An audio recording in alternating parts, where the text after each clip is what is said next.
The cause. और मेरे को लगता है जिस तरह ये 3 दिन से यहाँ इन्वॉल्व है, 2 ही इंटरेस्ट हो सकते हैं, एक कमर्शियल इंटरेस्ट हो सकता है, एक रियल कोई एक सोशल एक बदलाव के लिए इंटरेस्ट हो सकता है। ऐसे व्यक्ति अगर चाहें तो वो बच्ची, वो दलित गरीब लड़की पांगी या बरमौर या हमारे तीसा के अंदर भी उस आईटी के माध्यम से दुनिया के साथ जुड़ सकती है, और जो नॉलेज डिवाइड है वो पहले रूप में खत्म हो सकता है।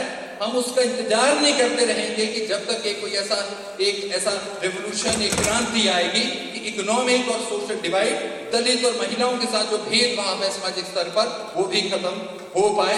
तो इसलिए जो पहली चीज है और जिसके लिए हम आप सब लोगों को आमंत्रित करते हैं, जो हमारे साइंटिस्ट बुद्धिजीवी लोग यहाँ पर बैठे हैं, उन लोगों के माध्यम से भी, कि एक साइंटिस्ट होने के नाते हम इसको कोई कम चीज ना समझें। हमारे जो अध्यक्ष रहे हैं बहुत सालों तक, डॉक्टर MP परमेश्वर, वो भाभा एटॉमिक रिसर्च सेंटर में साइंटिस्ट थे, न्यूक्लियर साइंटिस्ट। 19 साल में नौकरी छोड़ दी, 20 साल बाद तो सबको पेंशन मिलती है, पर उस समय माहौल बना तो छोड़ दी उन्होंने नौकरी। वो director general of the Bhabha atomic research centre, उन्होंने रिटायर होना था या उन्होंने पहुंचना था। उनकी समझ में ये आया था, और ये जो मलयालम में किताबें बननी शुरू हुई थी उस समय वो बॉम्बे में ही पोस्टेड थे, कि कितनी इसकी आवश्यकता है। आज जो चंबा का बुद्धिजीवी वर्ग है, विशेष रूप से जो चंबा शहर में रहता है या हिमाचल में विभिन्न जगहों में, हमारे प्रिंसिपल चीफ कंजर्वेटर से लेके IAS में डिफरेंट जगहों पर कुछ लोग तो पहुंच गए हैं। 5 हमारे ऐसे ऑफिसर्स थे जिस समय हिमाचल बना, जो उस समय डिप्टी कमिश्नर थे। अगर वो चाहें तो बहुत कुछ हिमाचल के लिए कर सकते हैं। इतनी जो यहाँ पर बातें की गई, इन विषयों में हम भी कुछ ऐड कर सकते हैं, पर अभी उसकी जरूरत नहीं है मेरे विचार में। जो हमारी जल जंगल जमीन से जुड़ी हुई बातें हैं, विशेष रूप से जंगल से या पशुओं से या जंगली जानवरों से, आज हमारे प्रिंसिपल चीफ कंजर्वेटर चंबा जिला के हैं। तो अगर उनकी सेंसिटाइजेशन हो, उनकी एक समझ बने, तो शायद उसमें एक हस्तक्षेप का एक स्कोप बहुत जल्दी हो सकता है। हम उसके अंदर कोई कॉन्क्रीट प्रपोजल बना सकते हैं। वन मंत्री यहाँ से हैं, उनके साथ मिल करके कुछ एक स्पेशल पैकेज और स्पेशल प्रोजेक्ट बनाया जा सकता है। इसकी एक बहुत ज्यादा आवश्यकता है अगर हम चंबा में आगे को बढ़ना चाहते हैं। जो इको टूरिज्म की यहाँ पर प्रेजेंटेशन की गई, अब हम सुबह साहू गए थे, वहां पर जो हम देख पाए, एक हम जो ओवरऑल चंबा के बारे में देखते हैं, पहले इस विषय में हम बोलना चाहेंगे। आज से पहले मैंने केवल सुना ही था, मगर आज उसको देखने का मौका मिला कि जस्ट यहाँ से आप 10 किलोमीटर पे भी चले जाओ, जो हमारी यहाँ पर 5 निर्वाचन क्षेत्र थे, सब चंबा शहर या चंबा के साथ कहीं ना कहीं टच करते हैं। इस तरीके का यहाँ पर क्यों ऐसी यहाँ पर कंस्टिट्यूएंसियां बनी? कहीं ना कहीं अगर हम चंबा में अगर ऐसा महसूस करते हैं कि विकास में हम हिमाचल के अन्य जिलों से पीछे रहे हैं, तो यहाँ की जो राजनीति है, पार्टी A हो या B हो या C हो या कोई व्यक्ति हो, कहीं ना कहीं उन लोगों का, कुछ लोगों का, सभी का नहीं हो सकता, उनका एक कोई पॉलिटिकल मोटिव शायद ऐसा रहा होगा जिस हिसाब से यहाँ पर पॉलिटिकल लेवल के ऊपर एक इस चंबे को बांटा गया है या देखा गया है। शायद डिलिमिटेशन के बाद कुछ इसमें परिवर्तन आए, कुछ चीजों के लिए शायद आप लोग अभी हाई कोर्ट, सुप्रीम कोर्ट के अंदर एक संघर्ष कर रहे हैं। ये बड़ा महत्वपूर्ण है। हमारे संविधान के अनुसार MLA और MPs ने लेजिस्लेट करना था, और वो सीधे तौर पर डेवलपमेंट के साथ भी जुड़े हुए हैं। और अब तो MLA के साथ 50 lakh local area development fund, तो 5 साल के अंदर 2.5 करोड़, 2 लाख का डिस्क्रिशनरी ग्रांट, 10 लाख वो भी रुपया आता है। उसके अलावा हर साल 6 प्रायोरिटीज पानी और रोड्स के लिए, कोई MLA हो, A, B और C या इंडिपेंडेंट हो या किसी भी पार्टी का, उसको इतना काम करने का मौका है। मगर उसके अनुसार क्या काम हो पा रहा है कि नहीं?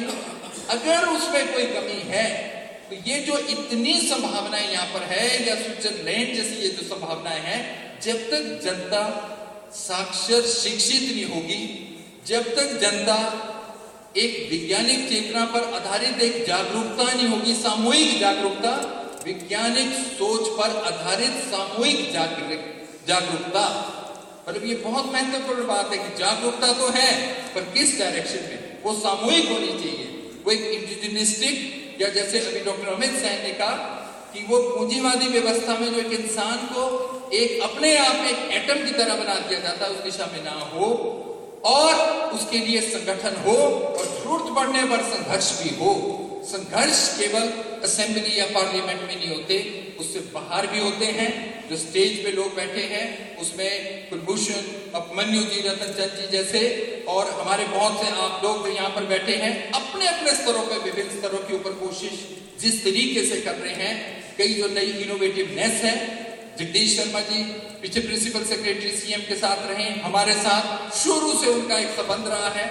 उन्होंने थोड़ा सा यहाँ पर जो फूलों के लिए एक जिस तरह से इनोवेटिव लेवल पे, केवल बोलने में नहीं, एक्चुअली प्रैक्टिस के अंदर भी, और अब तो वो हमारी ही कंस्टिट्यूएंसी के अंदर मकडोर के अंदर भी वहां पर उन्होंने जो फूलों का काम शुरू किया, वहाँ केवल मोनोकल्चर था गोभी का, ठेक के इलाके के अंदर, पर वहाँ थोड़ा फूल लगने लगे, बाकी चीजें थोड़ा डाइवर्सिफिकेशन हुआ।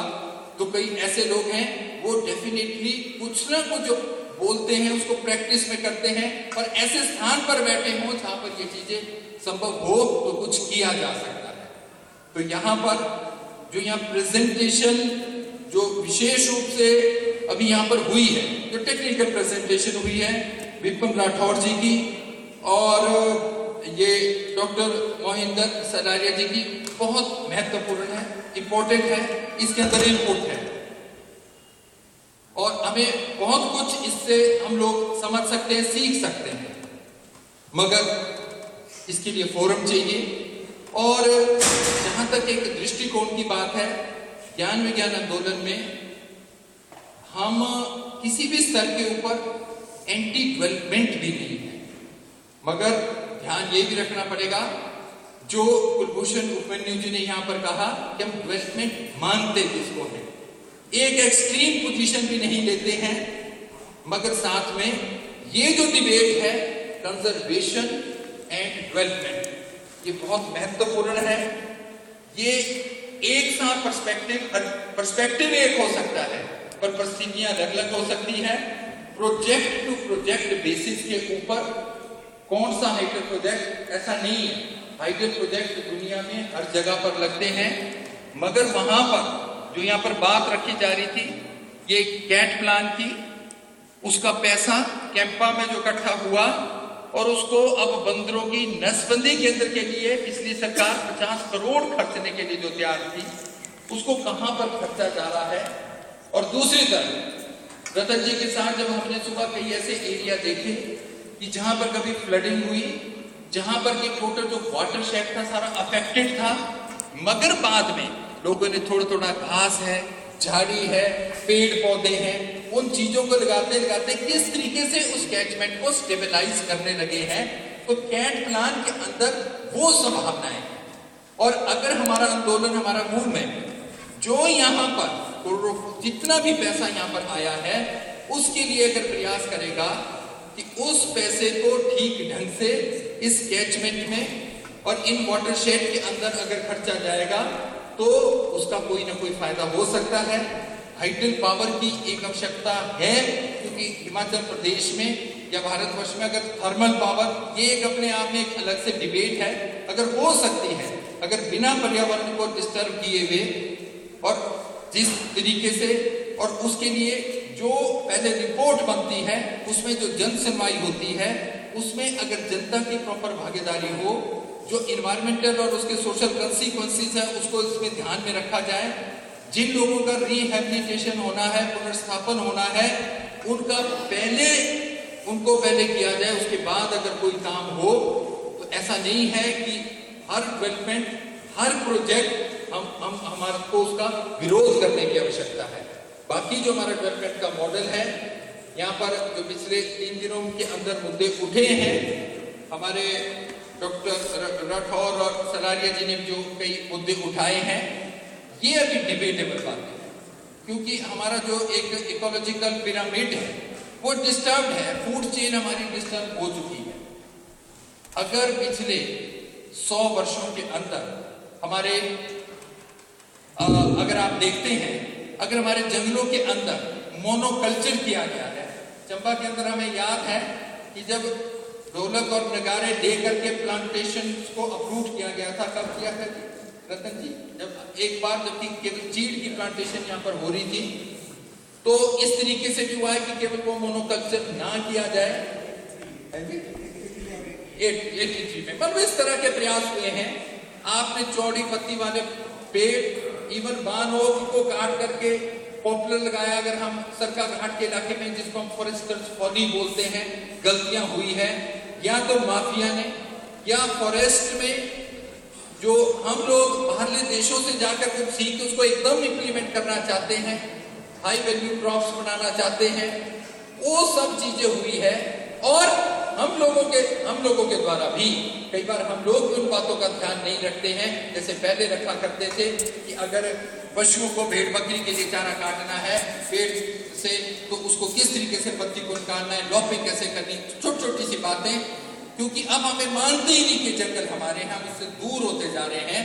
ऐसी जो गलतियां हुई है उससे आज की जनता क्यों सफर हो, ये हमारे सामने एक बहुत बड़ा प्रश्न है और इसका समाधान नहीं निकला है, विशेष रूप से जंगली जानवरों का। और इसमें जो पशु प्रेमी संगठन आते हैं और एक दृष्टिकोण जो आप लोगों का है उसमें थोड़ी भिन्नता है। इकोलॉजिकल पिरामिड के अंदर जो एक साइंटिफिकली टॉप लेवल के ऊपर जो सबसे बड़ा प्रेडेटर है, तो वो कौन है? इंसान है। तो इंसान अपने को बचने के लिए जब से आग का आविष्कार हुआ, लोहे का आविष्कार हुआ, जंगली जानवरों को मारता भी था और खाता भी था। एक रहा है और एक स्तर के ऊपर रहा है। और अगर आप ये देखें